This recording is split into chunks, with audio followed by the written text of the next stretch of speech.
네, 오늘커의 당잠사 이어가겠습니다. 당신이 잠든 사이 전해진 소식들 확인해 보시죠.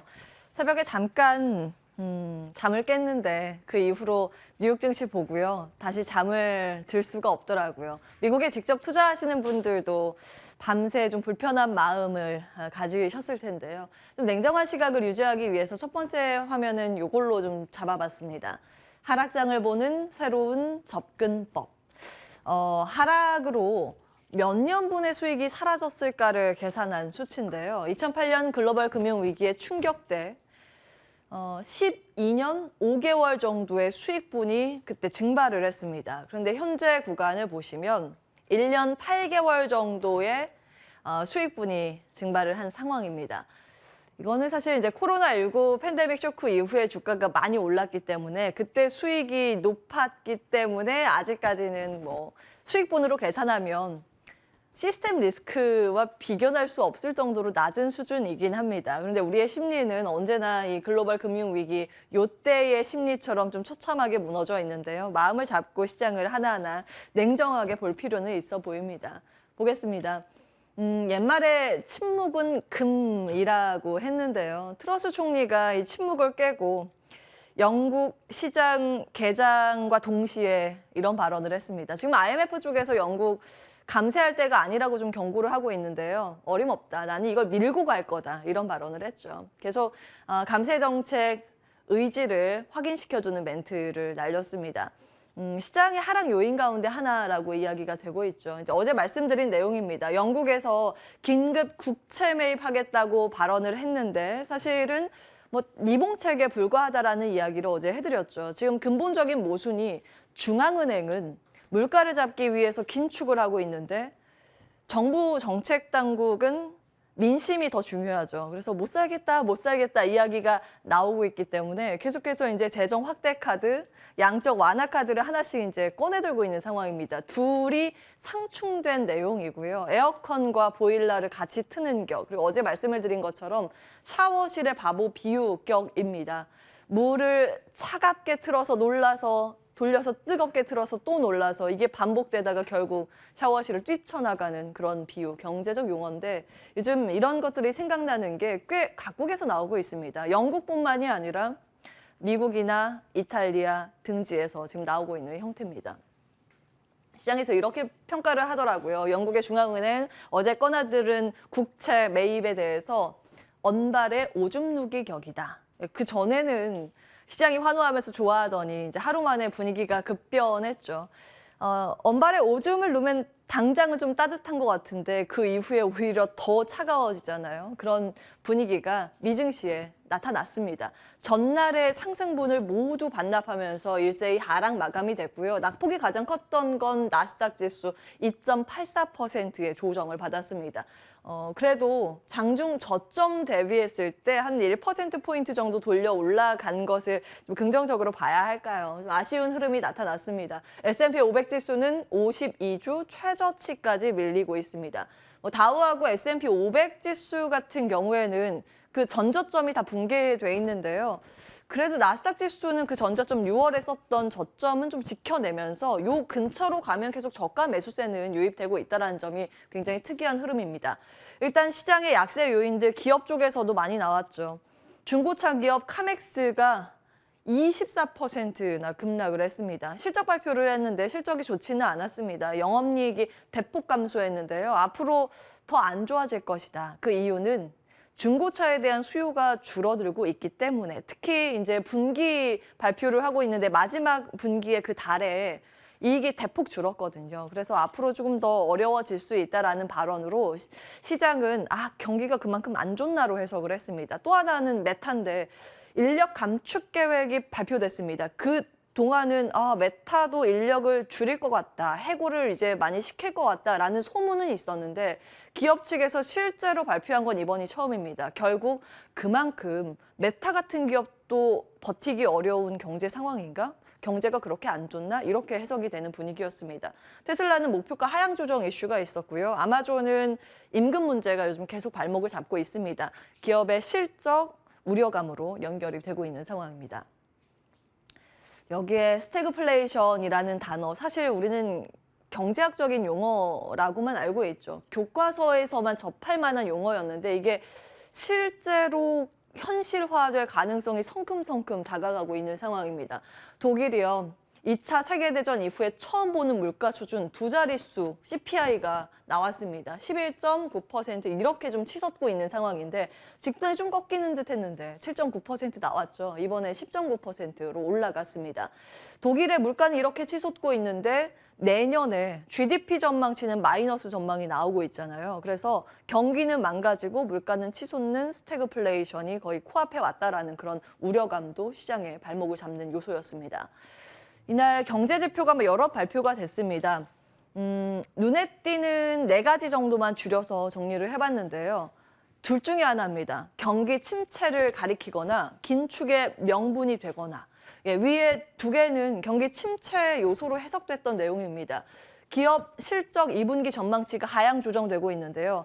원래는 한 이 정도 벌을 수 있을 거다고 이제 시장이 봤죠. 컨센서스 대비 너무 많이 내려오고 있습니다. 그 규모가 좀 크게 다운되고 있다는 게 좀 우려가 되고 있고요. 기업들이 예상보다 실적 더 안 좋아질 것이다. 이 내용입니다.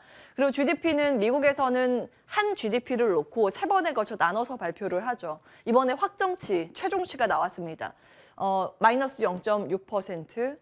3개 분기 연속 결국 마이너스가 됐습니다. 2개 분기 연속만 마이너스가 나오면 기술적 경기 침체가 되는데 이제 여기에 마침표를 찍게 되는 건지 마이너스가 또 발표가 됐습니다. 아직 전미경제연구소의 입장이 발표가 되지 않기 때문에 여기에서 이제 경기 침체를 확인시켜줘야 진정한 경기 침체로 시장은 받아들일 텐데 계속해서 GDP가 떨어지고 있기 때문에 이것도 이제 경기 침체를 기정사실화하는 쪽으로 시장을 바라보기 시작했습니다.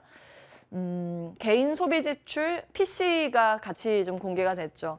CPI보다 연준이 더 물가 지표를 참고하는 쪽은 PC라는 부분 말씀을 드리고 있습니다. 이번에 4.7%가 나왔거든요. 예상이 4.4%였는데 물론 그 직전보다는 꺾인 것 같지만 예상보다 더 높게 나왔습니다. 생각보다 물가가 잘 안 잡히는구나 이렇게 볼 수 있겠고요. 실업수당 청구 건수가 예상보다 많이 낮은 상황이죠. 실업자가 그만큼 없다라는 걸 의미하고요. 고용시장 강하구나. 결국에는 물가는 이렇게 높은데 고용은 탄탄하기 때문에 긴축 더 세게 해야겠다. 이렇게 초점이 맞춰지고 있습니다. 여기에 각 연준 위원들이 요즘 발언들을 막 쏟아내고 있잖아요. 파월 의장 포함해서요. 여러 가지 발언들이 나오는데 사실 그때마다 시장이 즉각적인 반응은 보이진 않았습니다만 블러드 총재가 입을 열면서 나스닥 지수가 수직 낙하하는 흐름을 보여서 그냥 정리 정도만 하고 넘어가려고 가지고 왔습니다. 일자리가 생각보다 많다. 노동시장 유지된다면 인플레이션 연준이 더 집중을 한다. 결국 이제 앞서 말씀드린 연준은 지금 경기가 강하기 때문에 강하게 긴축을 하겠다. 이런 내용입니다. 근데 여기서 특이한 부분은 폴볼커 방식대로 하겠다. 이렇게 언급을 했습니다. 이때 금리를 20% 이렇게 올린 인물이잖아요.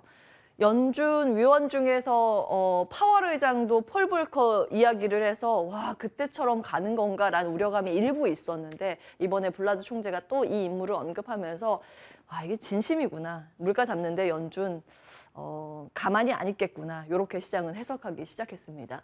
자, 시장 내부적으로 들어가 보겠습니다. 히트맵은 그야말로 선혈이 낭자할 정도의 마이너스권이 나타났습니다. 상승한 종목 찾기가 어려웠죠. 테슬라가 6.8%나 약세를 시현했고요. 애플이 정말 문제죠. 5% 가까운 하락세를 시현했습니다. 그나마 비자 정도 버텨주는 모습이었고요. 거의 대부분 폭격을 맞은 듯이 내려갔습니다. 섹터별로 봤을 때 전 섹터가 크게 밀렸습니다. 그나마 에너지 섹터가 덜 빠졌는데 옥시덴탈 때문에 그렇습니다. 옥시덴탈이 한 이틀 연속 상승세를 이어가는 모습이거든요. 이거는 워런 버핏이 바이더딥 했다는 기사가 나와서 그렇습니다. 이 옥시덴탈이나 이런 정유사들을 워런 버핏이 꾸준히 매입을 하고 있잖아요. 2가지로 해석을 해볼 수 있습니다. 이런 정유사를 사는 데는 유가가 더 많이 빠지지 않을 거라고 보는 시각 하나가 있는데 버핏 같은 경우에는 주특기가 그거죠. 자회사로 편입시켜서 이제 배당을 받는 그런 쪽. 아마 2번째를 염두에 둔 건 아닌가 싶기도 합니다. 계속 좀 체크해 보셔야겠고요. 자, 다음 이야기 보겠습니다. 이제 애플 좀 볼까요? 애플의 쇼크가 너무 커서 간밤 이제 월가에서도 많은 이야기가 나왔는데 설왕설래하고 있습니다. 뱅크 오브 아메리카는 매수에서 중립으로 낮췄습니다. 그런데 로젠블레트는 중립에서 오히려 저가 매수해야 된다. 매수 의견으로 전환시켰습니다. 지금 팽팽히 의견이 맞서고 있고요. 사실 월가도 좀 헷갈리는 모양입니다. 내용 보시면 신작 스마트폰 이제 고가 모델 판매가 원래는 일반형보다는 고가가 이번에 잘 팔릴 거라는 기대감이 있었는데요. 유럽의 소비 둔화인데 이것까지 팔리겠어? 라는 의문이 간밤 제시가 됐던 겁니다. 계속해서 이제 판매 상황은 체크해 보셔야겠습니다. 자, 다음 볼까요? 이제 반도체 소비재 동반 약세 흐름이 시간 외 거래에서 나타나고 있습니다. 이제 마이크론이 조금 실적 잘만 내주면 우리 시장 숨통이 트이지 않을까 기대도 일부 했었는데 이제 삼성전자 다음에 실적 발표할 때까지 이제 잠정 실적 얼마 안 남았잖아요. 그때까지 조금 더 기다려야겠습니다. 마이크론 가이던스 예상 하회하는 실적을 발표를 했고 앞으로 안 좋아질 거다. 그 근거는 경기가 안 좋아서 소비자의 수요가 빠르게 하락하기 때문이다. IT 제품이 안 팔리면 거기에 들어가는 메모리 반도체가 같이 안 팔리잖아요. 그런 논리입니다. 정규장에서는 2% 가까이 빠졌고 시간 외거래에서는 0.6%에서 1%가량 왔다 갔다 마이너스권 기록하고 있습니다. 나이키가 정말 문제인데 시간 외거래에서 9% 급락을 하고 있습니다. 지난번에 이제 페덱스에서 실적 발표하면서 경기가 부진해서 물동량이 줄어들어서 앞으로 실적도 담보하기 어렵다 이렇게 이야기한 데 이어서 이제 소비재 쪽에서 계속해서 실적이 어려울 거다라는 이야기가 들리면서 역시 이제 경기 둔화, 소비 둔화 이런 쪽으로 맞물리고 있습니다.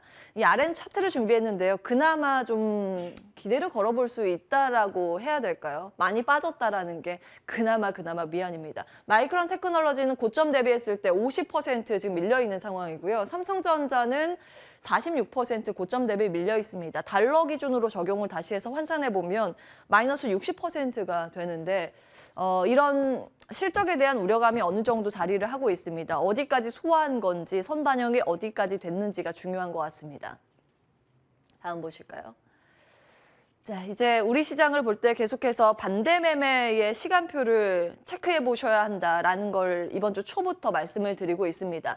자, 어제 시장이 전강 후약의 패턴으로 정말 아쉬웠죠. 뭐 먹던 사탕 뺏기는 그런 기분이었습니다. 상승폭을 다 반납하면서 보합해서 양시장 마감을 했죠. 그런데 보시면 이제 CFD 계좌에서 반대 매매 출회 가능성이 언급이 되고 있는데요. 보통은 10시나 오후 한 2시 정도에 나옵니다. 이 계좌는 외국계로 이제 찍히게 되는데 어제 종가 기준으로 봤을 때 외국인이 양시장에서 모두 순매수를 기록했습니다. 그래서 사실상 반대 매매 물량보다는 반대 매매 회피용 물량이 나왔다고 보는 게 조금 더 합리적일 것 같습니다. 다만 지난 수요일에 반대 매매 물량이 출회되면서 그때 이제 투매가 나오기 시작했지 않습니까? 보통 반대 매매 출회되고서 한 1, 2주 정도는 그 물량 소화 과정이 필요하기 때문에 그 내용도 이 일정표도 계속 예의주시하셔야겠습니다. 속보가 계속 전해지고 있어서요. 한 2가지 이슈만 체크해 보겠습니다. 지금 금리에 대해서 가파르게 올라갈 것이라는 우려 때문에 미 증시, 유럽 증시 하락했다라는 점 전해드렸는데요. 보통 그렇게 되면 달러 인덱스가 같이 올라가야 되는데 굉장히 특이한 부분은 환 시장은 간밤 안정된 흐름을 보였습니다. 달러 인덱스가 꺾였고 유로와 같이 파운드와 가치는 회복세를 보였습니다. 그리고 NDF 역외 환율에서도 우리 원화 가치도 강한 모습을 상대적으로 보였습니다. 왜 이럴까? 이제 중국에서 환율 방어를 위해서 나섰다라는 로이터 통신의 보도 내용 때문에 그렇습니다. 이제 국영 은행들에게 달러 매도 준비를 해라. 예, 역시나 다음 달에 이제 당대회를 앞두고 있지 않습니까? 지금 중국 당국 증시 방어 개입 이야기도 나오고 계속 이제 로이터 통신에서 보도를 하고 있는 내용인데요. 10월 16일에 미국의 또 당대회를 앞두고 있기 때문에 그 전까지는 노이즈 만들지 말라 이런 내용들이 환 시장의 안정세에 기대감을 불어넣고 있습니다. 그리고 조금 전에 전해진 속보인데 세계 국채지수에 한국이 관찰 대상국으로 등재됐다라는 소식입니다. 여기가 정말 확정이 된다면 외국인이 우리 시장에 좀 들어와 줄 그런 개연성이 있다라는 기대인데 아직 확정은 아니고요. 일단 기대감 정도로만 숨통이 트이는 재료 정도로만 확인을 해보시면 되겠습니다. 자, 이게 조금 전에 또 들려온 속보입니다. 현대차 도우미라고 해야 되겠죠. 미국의 상원 의원이 현대차 전기차에 2026년까지 보조금 지급 법안을 발의했다라는 소식입니다. 이게 뭐 통과되기까지는 시간이 걸릴 텐데 일단은 현대차에 긍정적으로 이 법안이 마련이 되고 있는 과정이라고 볼 수는 있겠습니다. 여기까지 오늘은 정리하겠습니다. 당잠사 함께 하셨습니다.